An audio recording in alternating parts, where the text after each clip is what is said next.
Build creative confidence. Beat the inspiration addiction. Join the Writer's Gym.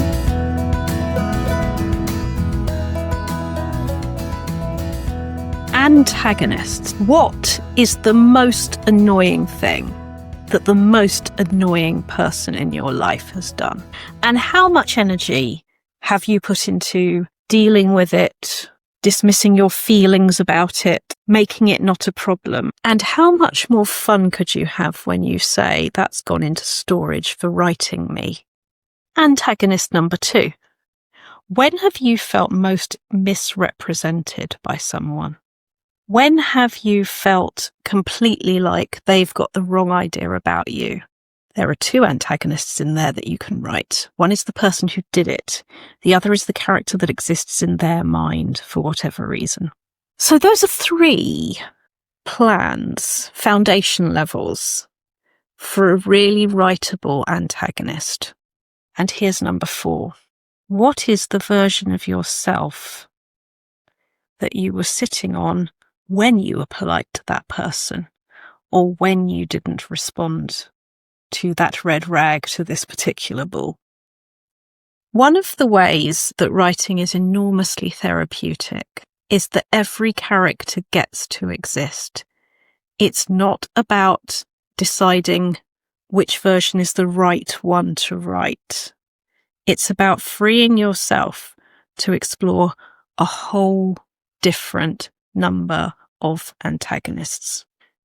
So, I am asking you, not just everybody listening to this, you personally, I am asking you to let yourself listen to what you would normally say, I can't do that, or I'm not allowed to do that, or it's a bad idea to do that. And if that idea is just tickling, it's just going, me, thoughts you've had that you've not given airtime to, that blank page may well get filled up a lot faster than if you looked for a good idea and if you looked for something acceptable and sensible. Fiction allows us to find out what we really think, and only you can give yourself that first draft based on thoughts and feelings that are already there.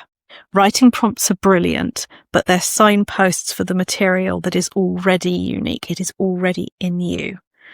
So let's have a bit of a rebellion week, and let's write some really enjoyable antagonists. And by enjoyable, sometimes I don't mean laugh light. Sometimes what your brain really needs is to deal with something that's happened. And the other great thing about fiction is when we realise we have this power to write our own versions of other people, it can make us a lot kinder when we catch ourselves doing that in real life, when we are seeing the worst possible version of what somebody's behaviour means or how it affects us versus what the intention was.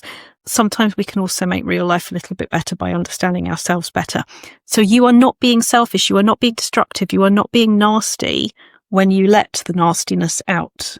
You are getting to know the power of fiction and also the power of reality a lot more. Now that you've got all of those to play around with, I'm going to get you to mix some physical colours as well. Where do they live? Is that a combination of somewhere you've been to, somewhere you've imagined? Mix those colours on your writer's palette utterly freely. Is there something you're a little bit envious of that you can put in there and live in? Is there something you're a little bit frightened of that you wouldn't want in your life in a million years? How do the colours mix? You've got somebody completely original there. But like every character we ever write, there's a little seed of ourselves in there that makes the whole thing go. Allow yourself to enjoy that, please. And that is your creative writing exercise for this week. Play with the antagonists. See where they go.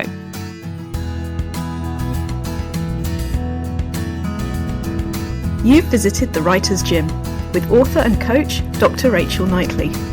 Production and sound design are by Ashley Lexine, and theme music is by Chris Gregory.